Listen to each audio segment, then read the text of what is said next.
ഏറെ സന്തോഷകരമായ നിമിഷങ്ങളിലൂടെയാണ് നാം കടന്നു പോകുന്നത്.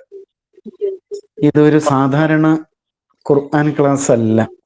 നേരത്തെ അഷ്റഫ് സാഹിബും ഷെരീഫ് സാഹിബും ഒക്കെ സൂചിപ്പിച്ച പോലെ ഏറെ മനസ്സ് കുളിർത്തുപോയ, മനസ്സിലെപ്പോഴും മധുരതരമായ ഓർമ്മയായിട്ട്, ഒരു വിങ്ങലായിട്ട്, ഒരു സുഖമുള്ള വേദനയായി നാം മനസ്സിൽ കൊണ്ട് നടക്കുന്ന ആ 30 നാളുകൾ, ആ നാളുകളിൽ രൂപപ്പെട്ടിരിക്കുന്ന ഏറെ വിശിഷ്ടമായ ഒരു സംഘത്തിന്റെ ഒത്തുചേരൽ കൂടിയാണിത്. ഇൻഷാ അല്ലാഹ് അല്ലാഹു സുബ്ഹാനഹു വ തആല അവന്റെ ജന്നാത്തുൽ ഫിർദൗസിലും ഇതേപോലെ ഒരുമിച്ചിരുന്ന് കുശലം പറയാൻ, സന്തോഷം പങ്കിടാൻ നമുക്കെല്ലാം തൗഫീഖ് നൽകി അനുഗ്രഹിക്കുമാറാവട്ടെ. ആമുഖ ഭാഷണം ഷെരീഫ് സാഹിബ് നിർവഹിച്ചു കഴിഞ്ഞു എന്നാണ് ഞാൻ മനസ്സിലാക്കുന്നത്. അതുകൊണ്ട് തന്നെ നമുക്ക് നേരിട്ട് നമ്മുടെ ക്ലാസ്സിലേക്ക് പ്രവേശിക്കാമെന്ന് തോന്നുന്നു. പ്രത്യേകിച്ചും 2 ഗ്രൂപ്പുകളിലും പുണ്യഭൂമിയിൽ വെച്ച് ഖുർആൻ പഠനത്തിന്റെ പ്രാധാന്യവുമായി ബന്ധപ്പെട്ടുള്ള ആമുഖ ക്ലാസുകൾ നടന്നിട്ടുണ്ട്. അതിനാൽ അതിന്റെ തുടർച്ച എന്ന നിലയ്ക്ക് നമ്മൾ ഇന്ന് പഠനം ആരംഭിക്കുകയാണ് സൂറ അൽ ഫാത്തിഹയിലൂടെ. ഇൻഷാ അല്ലാഹ് അല്ലാഹു സുബ്ഹാനഹു വ തആല ഈ സംഘത്തോടൊപ്പം നിലകൊള്ളുവാനും ഒന്നിച്ച് സഞ്ചരിക്കുവാനും നമുക്കെല്ലാം തൗഫീഖ് നൽകുമാറാവട്ടെ. ആമീൻ. أعوذ بالله من الشيطان الرجيم. بسم الله الرحمن الرحيم. ولقد آتيناك 7 من المثاني والقرآن العظيم. സൂറത്തുൽ ഫാത്തിഹയിലേക്ക് കടക്കുകയാണ്. അൽ ഫാത്തിഹ നമുക്കേറെ സുപരിചിതമായൊരു സൂറയാണ്, അല്ലേ? മദ്രസ കാലം മുതൽ അർത്ഥവും ആശയവും ഒക്കെ പഠിച്ചുകൊണ്ടിരിക്കുന്ന ഒരു സൂറ കൂടിയാണ്. ഒരുപക്ഷെ നമുക്ക് അതൊരു ആവർത്തനമായിട്ട് തോന്നിയേക്കാം. പക്ഷെ ഖുർആനാണല്ലോ. ഖുർആൻ ഓരോ തവണ വായിക്കുമ്പോഴും പുതിയ പുതിയ മുത്തുകൾ, പവിഴങ്ങൾ നമുക്കതിൽ നിന്ന് വാരിയെടുക്കാൻ പറ്റും. ഖുർആനിന്റെ മുഅ്ജിസത്തുകളിൽപ്പെട്ടൊരു സംഗതിയാണത്. ഒരിക്കൽ നമ്മൾ ഉദ്ദേശിച്ചൊരു കാര്യമായിരിക്കില്ല മറ്റൊരിക്കൽ ഖുർആൻ പാരായണിച്ചുമ്പോൾ കിട്ടുന്നത്. അല്ലാഹു തആല അങ്ങനെ തന്നെയാണ് അതിനെ സംവിധാനിച്ചിരിക്കുന്നത് എന്നുള്ളതാണ്. അതുകൊണ്ട് തന്നെ ഒരു ഓർമ്മപ്പെടുത്തൽ, പഠിച്ച കാര്യങ്ങൾ ഒന്നുകൂടി മനസ്സിലൂടെ കടന്നു പോകൽ എന്ന അർത്ഥത്തിൽ നമുക്ക് സൂറത്തുൽ ഫാത്തിഹയെ സമീപിക്കാം. സൂറത്തുൽ ഫാത്തിഹ വിശുദ്ധ ഖുർആനിലെ 1ാമത്തെ സൂറയാണല്ലേ? ഖുർആൻ എന്ന ഗ്രന്ഥത്തിലെ 1ാമത്തെ സൂറയാണ്. ചില ചോദ്യങ്ങൾ ഞാനിങ്ങനെ ചോദിക്കും, അത് നോട്ട് ചെയ്യുന്നത് നല്ലതാണ്, അതിന് ഉത്തരങ്ങൾ കണ്ടെത്താൻ. എന്നാൽ അവതരണക്രമം അനുസരിച്ച് സൂറത്തുൽ ഫാത്തിഹ എത്രാമത്തെ സൂറയാണ്? 2 ക്രമമുണ്ട്. ഒന്ന് ഖുർആൻ, ഇന്ന് നമ്മുടെ കയ്യിലുള്ള ഖുർആനിന്റെ ക്രമം അനുസരിച്ച് ഉള്ളൊരു സീരിയൽ നമ്പറാണ്. അതാണ് 1 അൽ ഫാത്തിഹ, 2 അൽ ബഖറ, 3 ആലു ഇമ്രാൻ, 4 അൻ-നിസ, അങ്ങനെ വരുന്ന ഒരു ക്രമം. അതേസമയത്ത് അവതരണക്രമം എന്ന് പറയുമ്പോൾ 1ാമത്തെ സൂറ ആദ്യ 5 സൂക്തങ്ങൾ ഉണ്ടല്ലോ. സൂറ അൽ അലഖിലെ ആദ്യത്തെ 5 സൂക്തങ്ങളായിരിക്കും 1ാമതായിട്ട് അവതരിച്ചത്, അല്ലേ? ആ ക്രമം അനുസരിച്ച് പറയുമ്പോൾ സൂറത്തുൽ ഫാത്തിഹ 5ാമത്തെ സൂറയായിട്ടാണ് എണ്ണപ്പെടുന്നത്. അൽ അലഖിലെ ആദ്യ സൂക്തങ്ങൾ, അതുപോലെ അൽ മുദ്ദസ്സിർ, അൽ മുസമ്മിൽ, പിന്നെ അൽ ഖലം, അൽ ഫാത്തിഹ, ഇങ്ങനെയൊക്കെയാണ് അത് എണ്ണപ്പെടുന്നത് എന്ന് കാണാൻ സാധിക്കും. നമ്മളൊരു സൂറത്തിനെ പരിചയപ്പെടും, ഒരാളെ പരിചയപ്പെടുമ്പോൾ തന്നെ ആദ്യം പേരാണ് ചോദിക്കല്ലേ, പിന്നെ നാടെവിടെ എന്നൊക്കെ ചോദിക്കും. സൂറത്തുൽ ഫാത്തിഹയുടെ പേര് അൽ ഫാത്തിഹ എന്നുള്ളതാണ്. അതേസമയത്ത് വേറെയും പേരുകൾ ഈ സൂറയ്ക്ക് വന്നിട്ടുണ്ട്. ഈ സൂറയ്ക്ക് മാത്രമുള്ള ഒരു പ്രത്യേകതയുണ്ട്. എന്താണെന്നറിയാം? ഈ സൂറയെ അള്ളാഹു താല വിശേഷിപ്പിച്ചുകൊണ്ട് ഖുർആനിന്റെ അകത്ത് ഒരു പേര് പറഞ്ഞിരിക്കുന്നു. വേറെ ഒരു സൂറയ്ക്കും അങ്ങനെ പ്രത്യേകമായിട്ട് പറയുന്നില്ല. മറ്റൊരു സൂറയിലാണ്, സൂറത്തുൽ ഫാത്തിഹയിലല്ല, വേറൊരു സൂറയില് വേറെ തന്നെ ഒരു പേര് പറഞ്ഞിട്ടുണ്ട്. അതേതാ ആ പേര്? സബ്അൻ മിനൽ മസാനി എന്നാണ്. ഞാൻ ഓതിയ ആയത്തില്ലേ, അൽ ഹിജ്ർ 87, അത് നോട്ട് ചെയ്യേണ്ട ഒരു നമ്പറാണ്. കാരണം പിന്നീട് നമുക്ക് കിസ് പ്രോഗ്രാം ഒക്കെ നടത്താനുള്ളതാണ് അല്ലേ. അവിടെ വെച്ച് നടത്തിയതുപോലെ സമ്മാനങ്ങളൊക്കെ കിട്ടാൻ സാധ്യതയുണ്ട്. നമ്മുടെ ഗ്രൂപ്പ് അതുകൂടി പരിഗണിക്കുമെന്ന് പ്രതീക്ഷിക്കാം. അപ്പൊ സൂറത്തുൽ ഫാത്തിഹയ്ക്ക് വിശുദ്ധ ഖുർആനിൽ വന്ന പേര് അതാണ്. സൂറത്തുൽ ഹിജ്ർ 87 സബ്അൻ മിനൽ മസാനി എന്നാണ്. സബ്അ 7 സൂക്തങ്ങൾ, മിനൽ മസാനി ആവർത്തിക്കുന്ന 7 സൂക്തങ്ങൾ, ആവർത്തിച്ച് പാരായണം ചെയ്യപ്പെടുകയാണ് അല്ലെ. നമ്മള് ഫർള് നമസ്കാരത്തിൽ തന്നെ ഒരു ദിവസം എത്ര തവണയാണ് ഓതുക? 17 തവണ.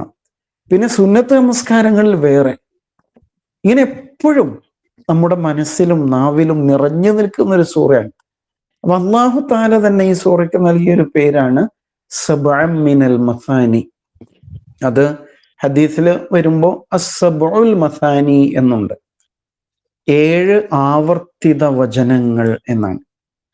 ആവർത്തനം ഖുർആന്റെ ഒരു പ്രത്യേകത കൂടിയാണ് അല്ലെ. 7 ആവർത്തിത വചനങ്ങൾ. അപ്പൊ ആ പേര് പ്രത്യേകം നോട്ട് ചെയ്യണം. പിന്നെ പേരുകള് ഹദീസിൽ വന്നിട്ടുണ്ട് അല്ലെ, ഒരുപാട് പേരുണ്ട്. നമ്മുടെ വീട്ടിൽ ഇപ്പൊ ഒരു പേരക്കുട്ടി ഉണ്ടെങ്കിലേ ഓരോരുത്തരെ ഓരോ പേരായിരിക്കും വിളിക്കുക. വല്യമ്മ ഒരു പേര് വിളിക്കും, വല്യപ്പ ഒരു പേര് വിളിക്കും അല്ലെ, ഉമ്മ ഒരു പേര് വിളിക്കും, ഇക്കയും മറ്റേ ഇത്തമാരും ഒക്കെ ഉണ്ടല്ലോ, പലതരം പേരുകളായിരിക്കും ഒരാളെ തന്നെ വിളിക്കുക. എന്ന് പറയും പോലെ ഈ സൂറയുടെ പ്രാധാന്യം പരിഗണിച്ച് പല പേരുകൾ റസൂൽ സല്ലല്ലാഹു അലൈഹി വസല്ലം തന്നെ നൽകിയിരിക്കുന്നു. ഉമ്മുൽ ഖുർആൻ, ഖുർആനിന്റെ ഉമ്മ എന്ന് പറഞ്ഞാൽ കേന്ദ്രം. ഉമ്മുൽ കിതാബ് മറ്റൊരു പേരാണ്, വേദഗ്രന്ഥത്തിന്റെ കേന്ദ്രം.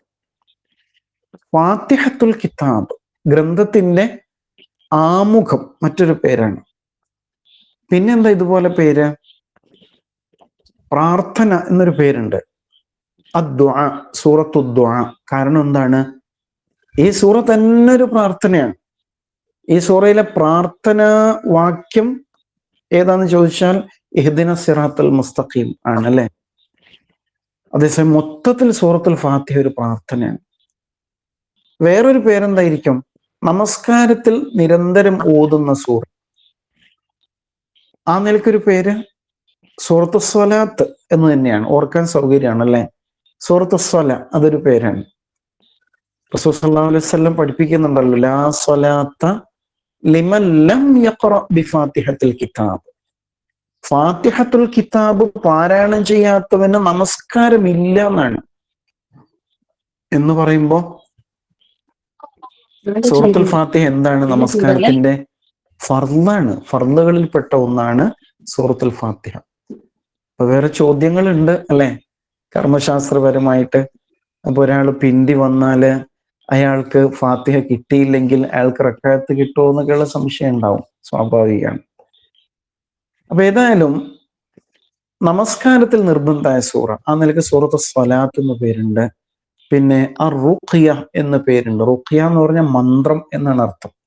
സൂറത്തുൽ ഫാത്തിഹ ഒരു പ്രാർത്ഥനയാണെന്ന് പറഞ്ഞല്ലോ, ആ നിലയ്ക്ക് ഫാത്തിഹ ഓതിയിട്ട് മന്ത്രിക്കാം എന്നാണ് ഹദീസിലൊക്കെ വന്നിട്ടുണ്ട്. ആയിഷ റളിയല്ലാഹു അൻഹ റിപ്പോർട്ട് ചെയ്യുന്ന ഹദീസില് റസൂൽ സ്വല്ലല്ലാഹു അലൈഹി വസല്ലം കിടക്കാൻ പോകുമ്പോൾ ബെഡിൽ ഇരുന്നിട്ട് സൂറത്തുൽ ഫാത്തിഹ, അതുപോലെ സൂറത്തുൽ ഫലഖ്, സൂറത്തുൽ നാസ് തുടങ്ങിയ സൂറത്തുകൾ ഓതിയിട്ട് സ്വന്തം കയ്യിൽ ഊതിയിട്ട് കൈ എവിടെയൊക്കെ എത്തുമോ അവിടെയൊക്കെ അവിടുന്ന് ഇങ്ങനെ ശരീരത്തിൽ തടവുമായിരുന്നു എന്ന്.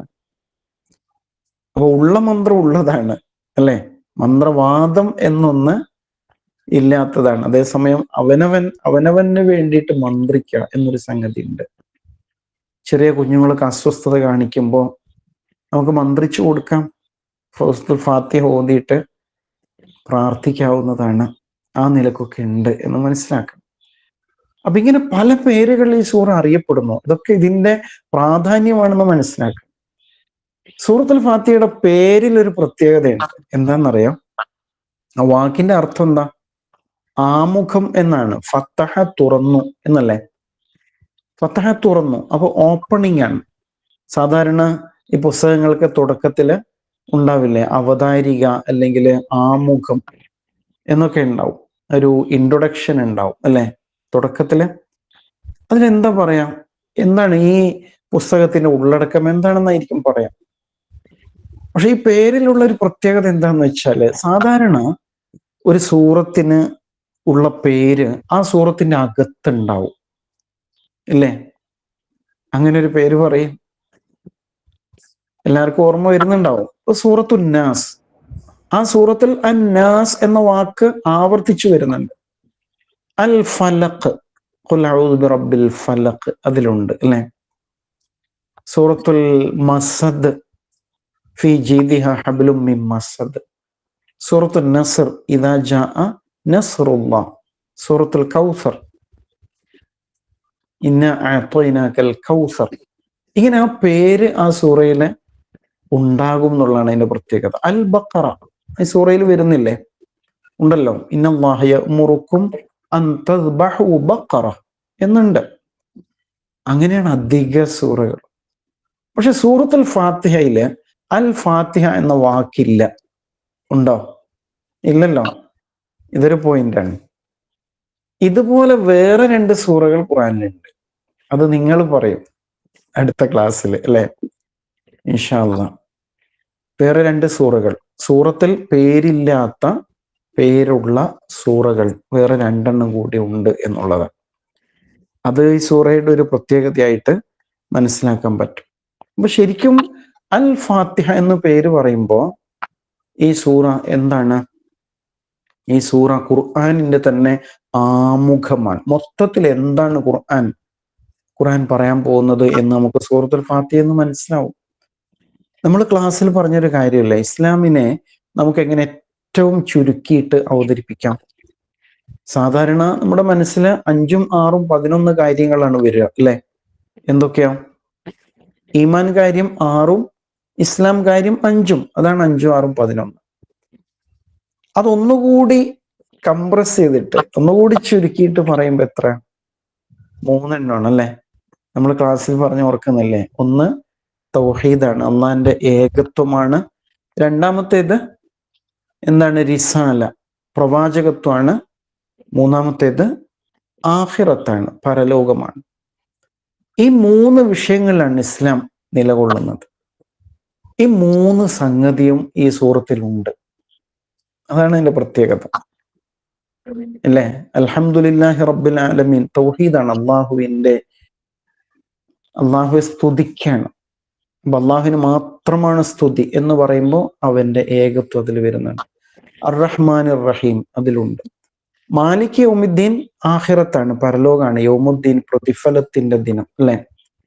ഇയ്യാക നഅ്ബുദു വ ഇയ്യാക നസ്തഈൻ തൗഹീദാണ്. ഇഹ്ദിനസ് സിറാത്തൽ മുസ്തഖീം മുതൽ അവസാനം വരെ റിസാലത്താണ്, പ്രവാചകത്വമായിട്ട് ബന്ധപ്പെട്ടാണ്.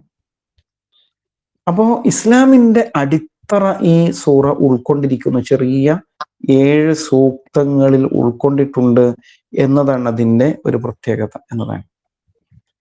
അപ്പൊ ഈ സൂറയെ റസൂൽ സ്വല്ലല്ലാഹു അലൈഹി വസല്ലം വിശേഷിപ്പിച്ച ഒരു വാചകം അഅ്ളമു സൂറത്തിൻ ഫിൽ ഖുർആൻ എന്നാണ്. ഖുർആനിലെ ഏറ്റവും മഹത്തരമായ സൂറത്താണ്. അതേസമയത്ത് അഅ്ളമു ആയത്ത് ഏതാണ്? ഏറ്റവും ശ്രേഷ്ഠമായ സയ്യിദത്തു ആയിൽ ഖുർആൻ. ഖുർആനിലെ ഏറ്റവും ശ്രേഷ്ഠമായ ആയത്ത് ഏതാണെന്ന് ചോദിച്ചാൽ ആയത്തുൽ കുർസിയാണ് അല്ലെ? അതേസമയം ഏറ്റവും ശ്രേഷ്ഠമായ സൂറത്ത് സൂറത്തുൽ ഫാത്തിഹയാണ്. റസൂൽ സ്വല്ലല്ലാഹു അലൈഹി വസല്ലം ഒരുപാട് വിശേഷിപ്പിക്കുന്നുണ്ട്. ഹദീസുകൾ പഠിക്കുമ്പോൾ നമ്മൾ തന്നെ അത്ഭുതപ്പെട്ടു, പടച്ചോനെ, ഞാൻ ഓതിക്കൊണ്ടിരിക്കുന്ന സൂറത്തുൽ ഫാത്തിഹ ഇത്രയും മഹത്തരമാണോ എന്ന് ആലോചിച്ചു പോകും. ഒരു ഹദീസില് തൗറാത്തിലോ സബൂറിലോ ഇഞ്ചീലിലോ ഇനി ഈ ഖുർആനിൽ തന്നെയോ ഇതുപോലൊരു സൂറ ഇല്ല എന്ന് റസൂൽ സല്ലല്ലാഹു അലൈഹി വസല്ലം. ആലോചിച്ച് നോക്ക്, തൗറാത്തിലില്ല, സബൂറിലില്ല, ഇഞ്ചീലിലില്ല, ഫുർഖാനിലും ഇല്ല എന്നാണ് ഹദീസ്. ഫുർഖാൻ എന്ന് പറഞ്ഞാൽ ഖുർആൻ തന്നെയാണ്. വേറെ ഒരൊറ്റ സൂറയില്ല സൂറത്തുൽ ഫാത്തിഹ പോലെ അത്രയും കാച്ചിക്ക് ഭദ്രമായിട്ട് അവതരിപ്പിച്ചിരിക്കുന്ന ഒരു സൂറത്താണ് അല്ലെ. അള്ളാഹു സുബ്ഹാനഹു തആല ഈ സൂറത്തിനെ കുറിച്ച് പറഞ്ഞതായിട്ട് റസൂൽ സല്ലല്ലാഹു അലൈഹി വസല്ലം നമുക്ക് പറഞ്ഞു തരുന്ന വല്ലാത്തൊരു സംഗതിയുണ്ട്. അത് കേട്ടാലില്ലേ മനസ്സ് ബേജാറാവും, ശരീരം വിറച്ചു. ഇതായിരുന്നു പഠിച്ചോനെ സൂറത്തുൽ ഫാത്തിഹ. അള്ളാഹു പറയാണ് ഖസംതു സ്വലാത്ത ബൈനി വ ബൈന അബ്ദി നിസ്ഫൈൻ. ഈ നമസ്കാരം എനിക്കും എൻ്റെ ദാസനും ഇടയിൽ പകുതിയായിട്ട് വിഭജിച്ചിരിക്കുന്നു എന്ന് പറഞ്ഞിട്ട് ഫാത്തിഹയെ കുറിച്ചാണ് പറയുന്നത്. നമസ്കാരം കൊണ്ട് ഇവിടെ ഉദ്ദേശിക്കുന്ന നമസ്കാരത്തിലെ നിർബന്ധമായും ഓതേണ്ട സൂറത്തുൽ ഫാത്തിഹയെ പറ്റിയാണ്. അപ്പൊ നമ്മൾ അൽഹംദുലില്ലാഹി റബ്ബിൽ ആലമീൻ എന്ന് നമസ്കാരത്തില് ഉച്ചരിക്കുമ്പോ അല്ലാഹു തആല മറുപടി പറയും. എന്തായിരിക്കും പറയാം? ഹമിദനി അബ്ദി, എൻ്റെ ദാസൻ, എൻ്റെ ദാസി എന്നെ സ്തുതിച്ചിരിക്കുന്നു എന്ന് നമ്മൾ കേൾക്കാറുണ്ടാവും. മനസ്സ് കൊടുത്താൽ കേൾക്കാം. അൽഹംദുലില്ലാഹി റബ്ബിൽ ആലമീൻ. മനസ്സ് കൊടുത്താണ് നമ്മൾ അത് ഉച്ചരിക്കുന്നതെങ്കിൽ ഹമിദനി അബ്ദി, ഇതാ എൻ്റെ ദാസൻ എന്നെ സ്തുതിച്ചിരിക്കുന്നു എന്ന് പഠിച്ചോൻ പറയുന്നത് കേൾക്കും അല്ലെ. അർറഹ്മാനിർ റഹീം അസ്ന അല അബ്ദി, എൻ്റെ ദാസൻ എന്നെ പുകഴ്ത്തി പറഞ്ഞിരിക്കുന്നു. റഹ്മാനിർ റഹീം. ആലോചിച്ച് നോക്കാം. ഇയ്യാക നഅ്ബുദു വ ഇയ്യാക നസ്തഈൻ എന്ന് നമ്മൾ ചൊല്ലുമ്പോൾ ഹാദാ ബൈനി വ ബൈന അബ്ദി, ഇത് എനിക്കും എൻ്റെ ദാസനും ഇടയിലുള്ള ഒരു കരാറാണ്. വല അബ്ദി മാ സഅൽ, എൻ്റെ ദാസൻ എന്നോട് ചോദിച്ചത് എന്താണോ അത് എൻ്റെ ദാസനുള്ളതാണ്. എന്ത് ചോദിക്കണം ചോദിച്ചോ ഞാൻ മറുപടി തരുമെന്ന്. നമുക്ക് അങ്ങനെ തോന്നാറുണ്ടാവും. മാലിക് യൗമിദ്ദീൻ, പ്രതിഫല ദിനത്തിന്റെ ഉടമസ്ഥൻ എന്ന് പറയുമ്പോൾ മജദനി അബ്ദി, എൻ്റെ ദാസൻ എന്നെ മഹത്വപ്പെടുത്തിയിരിക്കുന്നു എന്ന് അള്ളാഹു മറുപടി പറയത്രേ. ഇഹ്ദിന സിറാത്തുൽ മുസ്തഖീം മുതല് വലദ്ദാല്ലീൻ വരെ എത്തുമ്പോ അള്ളാഹു എന്താ പ്രതികരിക്കുക? ഹാദാ ലിഅബ്ദി വലിഅബ്ദി മാ സഅൽ, ഇത് എൻ്റെ ദാസനുള്ളതാണ്, അവൻ ചോദിക്കുന്നത് എന്തും അവനുള്ളതാണ് എന്ന് അള്ളാഹു പറയും. പിന്നെ എന്താ വേണ്ടതല്ലേ? നമ്മള് ക്ലാസ്സിൽ അന്ന് പറഞ്ഞത് ഓർക്കുന്നില്ലേ നിങ്ങള്? അവൻ ആയ അള്ളാഹു നീ ആകുന്നതിനെ കുറിച്ച് എല്ലാവരും മനസ്സിലില്ലേ? വല്ലാത്തൊരാശയാണല്ലേ. അള്ളാഹു തആല നേരിട്ട് നമ്മളോട് മറുപടി പറയുന്നുണ്ട്. നമ്മൾ ഫാത്തിഹയിൽ ഒരു ആയത്ത് ഓതുമ്പോഴും അള്ളാഹു മറുപടി പറയുന്നുണ്ട്. പക്ഷെ നമ്മളത് കേൾക്കുന്നുണ്ടോ എന്നുള്ളതാണ്. അതിനാൽ സൂറത്തുൽ ഫാത്തിഹയെ വളരെ ഗൗരവത്തിൽ നമ്മൾ സമീപിക്കണം എന്നാണ് ഉണർത്താനുള്ളത്. നേരത്തെ പറഞ്ഞ ആയത്തില് സൂറത്തുൽ ഹിജ്ർ 87 എന്താ പറഞ്ഞെന്നറിയാം? അള്ളാഹുവിന്റെ റസൂൽ സല്ലല്ലാഹു അലൈഹി വസല്ലം മക്കയിലെ പീഡനങ്ങളും പരീക്ഷണങ്ങളൊക്കെ അനുഭവിച്ചുകൊണ്ടിരിക്കുമ്പോഴാണ് സൂറത്തുൽ ഹിജ്റിലെ ഈ ആയത്ത് ഇറങ്ങുന്നത്. അള്ളാഹു സമാധാനിപ്പിക്കുകയാണ്. വലഖദ് ആതൈനാക, നാം നിനക്ക് നൽകിയിട്ടുണ്ടല്ലോ, സബ്അൻ മിനൽ മസാനി, 7 ആവർത്തിക്കുന്ന ആയത്തുകൾ, വൽ ഖുർആനൽ അലീം, ഈ മഹത്തായ ഖുർആൻ തന്നെയും തന്നില്ലേ റസൂലേ? എന്നിട്ട് എന്താ ഇങ്ങനെ സങ്കടപ്പെടുന്നത്? എന്താണ് ബേജാറ്? വല്ലാത്ത ചോദ്യമാണ് ശരിക്കും. നിനക്ക് എന്തിന്റെ കുറവാണ്? നമ്മൾ ചോദിക്കൂലേ, നീ എന്തിനു ടെൻഷൻ അടിക്കുന്നത്? നിനക്ക് എന്തിന്റെ കുറവാണ്? ഈ 7 ആയത്തുകളും ഖുർആനും തന്നില്ലേ എന്നാ ചോദിച്ചത്. അപ്പൊ ആളുകൾ ചോദിക്കാറുണ്ട്, ഇപ്പൊ ഖുർആൻ വേറെയും അൽ ഫാത്തിഹ വേറെയാണോ എന്ന്. എന്താ ഉത്തരം? അൽ ഖുർആനിന് തുല്യമാണ് ഫാത്തിഹ. അതുകൊണ്ടാണ് അള്ളാഹു ഇങ്ങനെ പറഞ്ഞത് എന്നാണ്. ഫാത്തിഹയും ഖുർആനും എന്ന് പറയുമ്പോൾ ഫാത്തിഹക്ക് തുല്യമാണ് ഖുർആൻ, ഖുർആന് തുല്യമാണ് ഫാത്തിഹ എന്ന നിലക്കാണ് അതിനെ വ്യാഖ്യാനിക്കുന്നത്. അത്രയും പ്രാധാന്യമുണ്ട് എന്നാണ് അതിൽ നമുക്ക് മനസ്സിലാക്കാൻ സാധിക്കുക. അപ്പൊ സൂറത്തുൽ ഫാത്തിഹ ഒരു സംഭവമാണ് ശരിക്കും. ആ നിലയ്ക്ക് നമ്മൾ സൂറത്തുൽ ഫാത്തിഹയെ പഠിക്കേണ്ടതുണ്ട് എന്നാണ് മനസ്സിലാക്കേണ്ടത്.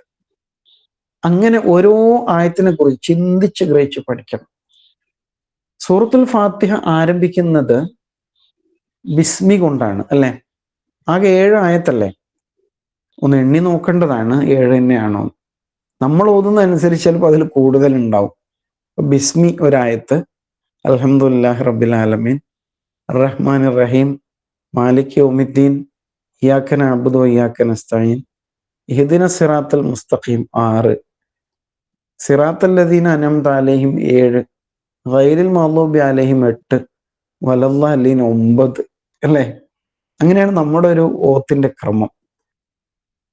പക്ഷെ അങ്ങനെയല്ല ഖുർആനില് നമ്പർ കൊടുത്തിരിക്കുന്നത്.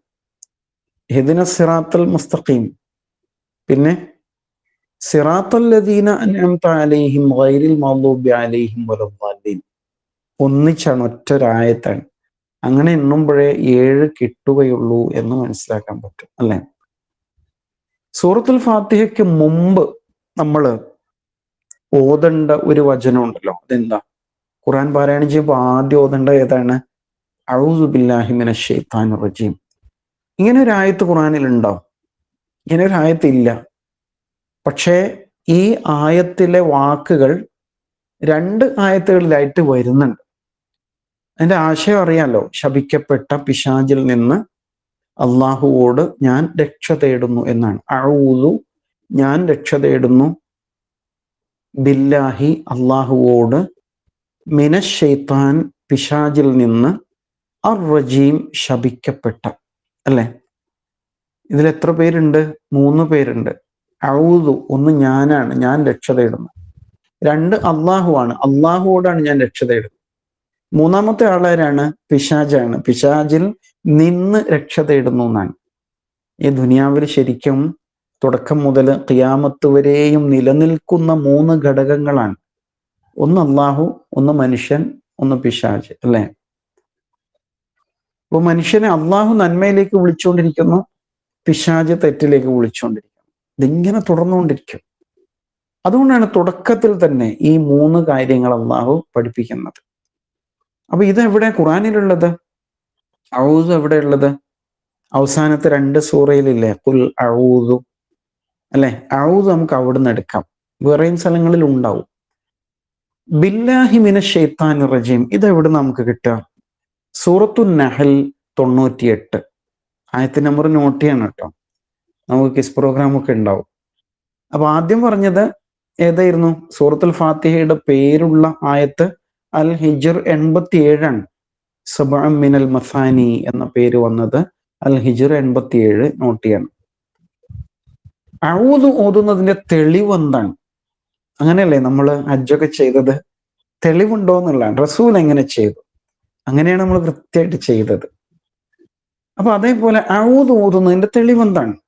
തെളിവില്ലാതെ ഒരു പണിക്കും പോകരുത്. അപ്പൊ അഊദു നമുക്ക് നേരത്തെ കിട്ടിയല്ലോ. ബില്ലാഹി മിനശ് ശൈത്താനിർ റജീം, സൂറത്തുൻ നഹൽ 98 ഔദു ഓതുന്നതിനെ കുറിച്ച് പറയുന്നത്. ഫഇദാ ഖറഅതൽ ഖുർആന ഫസ്തഇദ് ബില്ലാഹി മിനശ് ശൈത്താനിർ റജീം. അങ്ങനെയാണ് ആയത്ത്.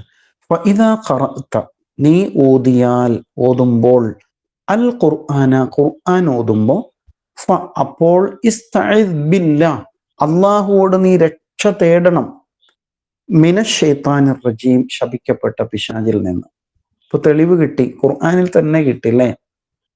അപ്പൊ അതില് ഫഇദാ ഖറഅതൽ ഖുർആന ഫസ്തഇദ് ബില്ലാഹി മിനശ് ശൈത്താനിർ റജീം, അതവിടെ ഉണ്ട്.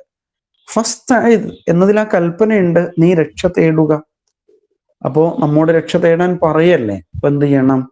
ഔദു, ഞാൻ രക്ഷ തേടുന്നു എന്നവിടെ ചേർത്ത് കൊടുത്താൽ മതി.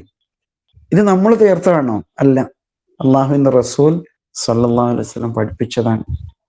അഊദു ബില്ലാഹി മിനശ് ശൈത്താനിർ റജീം, അങ്ങനെ ആയിരിക്കണം. നമസ്കാരത്തില് ഔദു ഓതേണ്ടതുണ്ടോ?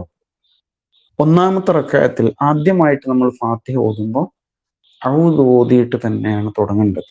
ഔദു ബിസ്മി, അങ്ങനെ. പിന്നീടുള്ളതിൽ ഓതണമെന്നില്ല. കാരണം ആ നമസ്കാരത്തിന് മുഴുവനും അത് ബാധകമാണ് എന്ന നിലയ്ക്ക് പണ്ഡിതന്മാർ പഠിപ്പിക്കുന്നുണ്ട്. അപ്പോൾ അഊദ് വളരെ പ്രധാനമാണ്. എന്തിനാ അഊദ് ഇപ്പൊ പറയുന്നതെന്നറിയാം? പല വിധത്തിലും നമ്മെ ബാധിക്കാനിടയുള്ളത് ഇതേ പിശാച് തന്നെയാണ്. ഒരു നല്ല കാര്യത്തിന് മുമ്പ് സമ്മതിക്കൂലല്ലോ അല്ലെ? ഒരാൾ നന്നാകാൻ തീരുമാനിച്ചാല് അൽഹംദുലില്ലാ നമ്മൾ അതിനെയൊക്കെ തള്ളിത്തെറുപ്പിച്ച് കല്ലെറിഞ്ഞാട്ടിയ ആൾക്കാരാണ്. അതുകൊണ്ട് തന്നെ നമ്മൾ ഒരിക്കലും ഇനി പിശാചിന്റെ വലയിൽ പെടൂല. ഔദ് ഓതുമ്പോ തന്നെ നമ്മൾ ആ കല്ലെറിയുന്ന ആ രംഗം മനസ്സിലേക്ക് വരുന്നില്ലേ? ഓർമ്മയില്ലേ? മൊത്തം 70 കല്ലുകൾ ആഞ്ഞെറിഞ്ഞപ്പോ നമ്മെ ബാധിക്കാനിടയുള്ള വ്യത്യസ്ത പിശാചുക്കൾക്ക് നേരെയാണ് നമ്മൾ എറിഞ്ഞുകൊണ്ടിരുന്നത് അല്ലേ? അങ്ങനെയാണ്. അപ്പൊ അതിനാൽ നമ്മുടെ ക്ലാസ് ഇൻഷാ അല്ലാഹ് മുന്നോട്ട് പോകുമ്പോൾ ചെറിയ ചെറിയ തടസ്സങ്ങളൊക്കെ ഉണ്ടാവും അല്ലെ? വീട്ടിൽ ഗസ്റ്റ് വരാൻ സാധ്യതയുണ്ട്, നമുക്ക് യാത്രകൾ ഉണ്ടാവും, കല്യാണം ഉണ്ടാവും, സൽക്കാരം ഉണ്ടാവും, ഇങ്ങനെ പല പരിപാടികളും ഉണ്ടാകാം. ന്യായമായ കാരണം ഉണ്ടെങ്കിൽ ഓക്കെയാണ്. മനസാക്ഷിയോട് ചോദിക്കണം, ഇന്ന് എനിക്ക് ഈ പരിപാടി മാറ്റിവെക്കാൻ പറ്റുമായിരുന്നില്ലേ? അതല്ലെങ്കിൽ കുറച്ച് നേരത്തെ പോയിട്ട് ക്ലാസ്സിന് വീട്ടിലെത്താമായിരുന്നില്ലേ? അല്ലെങ്കിൽ എവിടെങ്കിലും ഇതൊരു ക്രൈസായിട്ട് മാറണം, വല്ലാത്തൊരു ആവേശം. അങ്ങനെ പോകുന്ന വഴിയിൽ നമ്മുടെ ഒരു ബന്ധു വീടുണ്ടെങ്കിൽ അവിടെ കയറിയിട്ട് ഞങ്ങൾക്ക് ക്ലാസ് തുടങ്ങാനായി, ഇവിടെ വൈഫൈ ഉണ്ടോ, ഒന്ന് ഓണാക്കാൻ പറ്റുമോ എന്ന് ചോദിച്ചിട്ട് നമ്മൾ ക്ലാസ് കേൾക്കുമ്പോൾ അവരും കൂടി ആ ക്ലാസ് പങ്കാളിയാവും. ഓ, ഇതെന്തൊരു ക്ലാസ്സാണ് അല്ലേ? അല്ലെങ്കിൽ മക്കളുടെ കൂടെയൊക്കെ യാത്രയിലാണെങ്കിൽ യാത്രയിൽ തന്നെ നമുക്ക് കേൾക്കാൻ പറ്റുമല്ലോ, നെറ്റ് ഉണ്ടെങ്കിൽ. അതാണ് ഇതിൻ്റെ ഒരു സൗകര്യം. അതിനാൽ പിശാച് മാത്രമായിരിക്കും നമുക്ക് തടസ്സം, വേറൊരു തടസ്സം ഉണ്ടാവില്ല. അഊദു ബില്ലാഹി മിനശ് ശൈത്താനിർ റജീം എന്ന് പാരായണം ചെയ്യുമ്പോൾ തീർച്ചയായും പിശാചിൽ നിന്ന് നമുക്ക് രക്ഷ നേടാൻ സാധിക്കുക തന്നെ ചെയ്യും. ഈ പറഞ്ഞ കാര്യങ്ങളൊക്കെ നോട്ട് ചെയ്തില്ല എല്ലാവരും? നോട്ട്ബുക്കും പെന്നും മുമ്പിൽ എടുത്തു വെക്കുന്നത് നല്ലതാണ്. അല്ലെങ്കിൽ പിന്നെ എന്തെങ്കിലും പാഡോ അല്ലെങ്കിൽ വേറെ ഫോണോ വെച്ചിട്ട് കാര്യങ്ങൾ നോട്ട് ചെയ്ത് വെക്കണം. നോട്ട്ബുക്കിൽ എഴുതാണ് ഏറ്റവും നല്ലത്. ഒരു ഡയറി ഒക്കെ ഉണ്ടാവില്ലേ വീട്ടിൽ, എഴുതാതെ വെച്ച്, അങ്ങനെ ഉണ്ടെങ്കിൽ അത് വെച്ചിട്ട് എഴുതി തുടങ്ങിയാൽ മതി. അപ്പോൾ ഡേറ്റ് ഇട്ട് ഓരോ ദിവസം എഴുതണം. എന്നിട്ട് അതിൽ നിന്ന് കുറച്ച് ചോദ്യങ്ങളൊക്കെ ഉണ്ടാക്കാൻ ശ്രമിക്കാം. അങ്ങനെ മുന്നോട്ട് പോയാൽ പിന്നെ നമ്മളത് വായിക്കുമ്പോൾ വല്ലാത്ത രസമായിരിക്കും. നമുക്ക് തന്നെ അത് മക്കൾക്കൊക്കെ പറഞ്ഞു കൊടുക്കാൻ പറ്റും. അത്യാവശ്യം എവിടെയെങ്കിലും ഒരു ചെറിയ ഖുർആൻ ക്ലാസ് എടുക്കാനൊക്കെ പറയുകയാണെങ്കിൽ ഇപ്പൊ അഊദു ബില്ലാഹി മിനശ് ശൈത്താനിർ റജീം നമുക്ക് സംസാരിക്കാൻ പറ്റും. ഇങ്ങനെ ഇൻഷാ അല്ലാഹ് അല്ലാഹു സുബ്ഹാനഹു തആല നമ്മെ അനുഗ്രഹിക്കുമാറാവട്ടെ. നമ്മുടെ ഇന്നത്തെ സമയം പൂർണ്ണമാവുകയാണ്. ഇന്ന് ഇൻഷാ അല്ലാഹ് നമുക്ക് ചോദ്യോത്തരത്തിന് സമയം ഉണ്ടാവുമെന്ന് അറിയില്ല. അല്ലാഹു സുബ്ഹാനഹു തആല നമ്മുടെ ഖുർആനിന്റെ വഴിയിലുള്ള പരിശ്രമങ്ങളെല്ലാം സ്വീകരിക്കുമാറാവട്ടെ. ചവനെ, ഞങ്ങൾ പുണ്യഭൂമിയിൽ വെച്ചെടുത്ത തീരുമാനമാണ് അൽഹംദുലില്ലാഹ്. അതിൽ ഏറ്റവും പ്രധാനപ്പെട്ട ഒരു നിയ്യത്തിൽ ഞങ്ങൾ ഇന്ന് പ്രവേശിച്ചിരിക്കുകയാണ് റബ്ബേ. പടച്ചവനെ, ഖുർആനുമായുള്ള ആത്മബന്ധം മരണം വരെയും നിലനിർത്താൻ ഞങ്ങൾക്ക് നീ തൗഫീഖ് നൽകണേ റബ്ബേ. അല്ലാഹുവേ, പുണ്യഭൂമിയിൽ നിന്ന് പരസ്പരം സ്നേഹിച്ച് ഒന്നിച്ച് സഹകരിച്ച് ഒരു മാസക്കാലം ജീവിച്ച് അങ്ങനെ ത്യാഗപൂർണമായ ഹജ്ജ് പൂർത്തീകരിച്ച് തിരിച്ചെത്തിയ ആത്മബന്ധുക്കളുടെ സംഘമാണിത്. നാഥ, ഈ ആത്മബന്ധത്തെ നീ നിലനിർത്തി തരണേ റബ്ബേ. ഞങ്ങളുടെ കുടുംബങ്ങൾക്ക് മനസ്സമാധാനവും സന്തോഷവും നൽകണേ റബ്ബേ. ഞങ്ങളുടെ ഉമ്മമാര്, വാപ്പമാര്, സഹോദരി സഹോദരങ്ങൾ എല്ലാവർക്കും സിഹത്തും ആഫിയത്തും നൽകണേ നാഥ. പടച്ചവനെ, ഞങ്ങൾ നേടിയെടുത്തിരിക്കുന്ന ഈ വിശുദ്ധി നിലനിർത്തിക്കൊണ്ട് ജീവിതം പൂർത്തീകരിക്കാൻ അവസരം നൽകണേ റബ്ബേ. നമുക്കിങ്ങനെ ഖുർആൻ പഠനത്തിന് കൂടി അവസരം നൽകിയിരിക്കുന്ന നമ്മുടെ നിയോ ഹജ്ജ് ഗ്രൂപ്പ്, അതുമായി ബന്ധപ്പെട്ടവര് എല്ലാവരെയും അനുഗ്രഹിക്കണേ നാഥ. റബ്ബന തഖബ്ബൽ മിന്നാ ഇന്നക അൻതസ് സമീഉൽ അലീം വതുബ് അലൈനാ ഇന്നക അൻതത് തവ്വാബുർ റഹീം വസല്ലല്ലാഹു അലാ മുഹമ്മദിൻ വഅലാ ആലിഹി വസഹ്ബിഹി അജ്മഈൻ വൽഹംദുലില്ലാഹി റബ്ബിൽ ആലമീൻ. അസ്സലാമു അലൈക്കും വറഹ്മത്തുള്ളാഹി. വലൈക്കും അസ്സലാം വറഹ്മത്തുള്ളാഹി വബറകാതുഹു. ജസാക്കുമുല്ലാഹു ഖൈർ.